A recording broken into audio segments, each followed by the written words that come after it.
Alright folks, welcome to another beer review. Excuse this, it's a little bit of a hungover Sunday and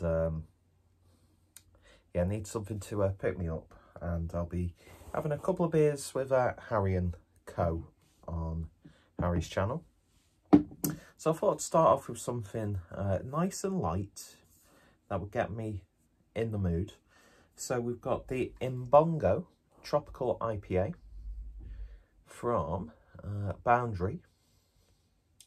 So Tropical IPA, it took us 18 months of experimenting with our Push and Pull Series IPA to discover this top combination of Mosaic and Azacca.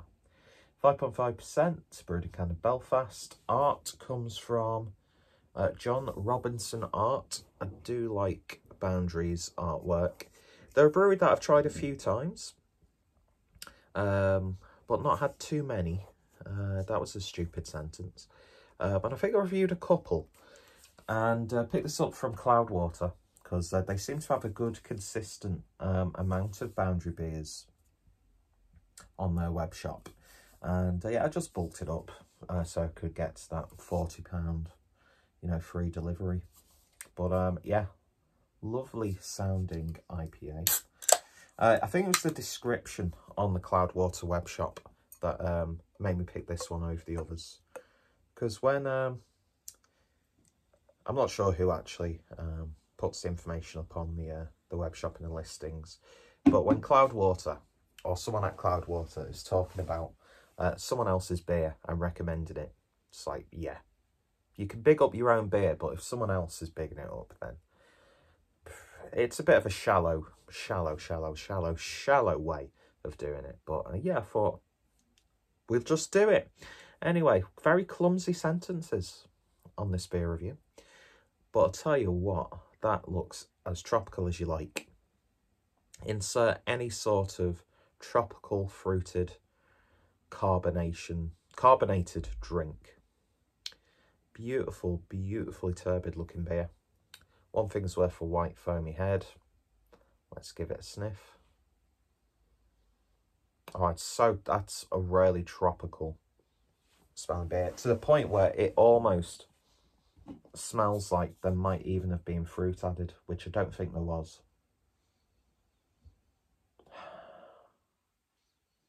Yeah, it's a beautiful coming together of those two hops. Mango, papaya, passion fruit, little hint of lychee. There's like a slight fermented fruit flavour coming through, but with a brightness of raspberries. Obviously citrusy as well. Grapefruit. A little bit of blood orange. Smells really, really good. So without any further ado, let's see if it tastes good. Cheers, folks.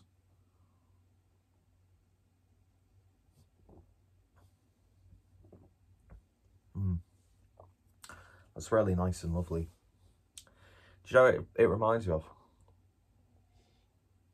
And I think this analogy has been used to the death, especially on my channel. But, you know, tinned pineapple chunks, or like a tinned fruit salad, and they've got the sort of like fruit juice, water sort of thing. I'm not too well versed in fruits, as you can clearly tell by my Jabba the Hutt-esque composure. What the fuck am I saying? It tastes like you're drinking the juice out of a tinned fruit, but not really syrupy or sweety. Sweet. God, Pete, shut up. There is a big passion fruit twang on the back end as well. Yeah, it is. It's like they've actually put fruit in this. They've really brought out some great flavours in those hops. And you can tell that they have. Azacca, I remember drinking, it was the Azacca beer from Founders. Was it an IPA or a pale ale? About 3 or 4 years ago. And I never really saw Azacca again too much, but a lot of breweries seem to be using that hop now. And I never thought anything of it at the time, because I was still really getting into beer. I don't think my palate's evolved at all since then. I would be the most, like, illegitimate cicerone ever if I wanted to ever go official. There's no way I'd passed any of the tests.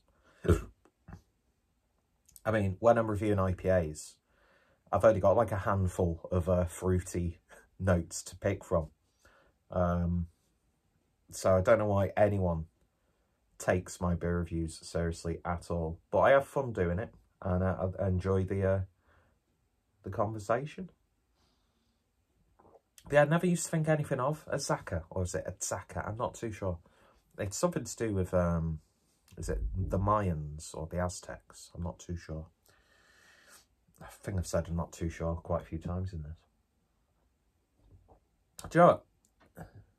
It's one thing to review beers when you're pissed, but when you're hungover, I think that's a worse time to review beers. But yeah, this is as tropical as you like. It's like it's got mango puree in there. Not overwhelmingly sweet though. And if they've managed to get these genuine fruit flavours from those hops, they've done an absolutely remarkable job. Lovely stuff indeed. It's as summery as you like. And I've not really had too many IPAs recently that have got a big mango passion fruit flavours, because I got really sick of, you know, these tropical fruited IPAs and stuff. And at one point I was just avoiding them. Because mango for me, it's all right. It's an all right flavour. If you've got a fresh mango and you've got, you know, little pieces of it, it's really, really nice. But it just got sort of like almost stagnant with the amount of breweries who are making tropical IPAs and just using the same 2 or 3 fruit combinations. But this is lovely. It really, really is. Low bitterness. Nice sweetness. Lovely, light yet slightly creamy body at 5.5%. I have had bolder mouthfeels from that ABV, but when it tastes this good, the body is holding those flavours beautifully. It smells wonderful, tastes really nice, an absolutely wonderful little beer from Boundary. And yeah, if you're ever doing a Cloudwater order, throw in a couple of cans from these guys. Support the guest breweries just as much as the brewery who is graciously selling beers for them. And yeah, lovely stuff indeed. So that was Imbongo. And it tastes like the drink that it's sounding like, which I've not had for years, man. Lovely stuff indeed. I love that artwork. And I've been on a bit of a art print craze recently. So I'm doing my best not to look to see if they've actually got prints available of their artwork, because that'll be beautiful in an A3, framed in A3. Oh, get in. And the beer, lovely stuff. Anyway, so I'll put their information down below. If they've got a web shop, obviously, I'll put that link there. But I'll also put their listings on the Cloudwater website as well. Because they're a brewery that I need to... Maybe I should just, for a few months, focus on breweries who I don't really try too often. Maybe. I'm trying to avoid just pining for the new releases. We'll see. We'll see. But I'll probably just still end up buying from the same 2 or 3 breweries and web shops. Because,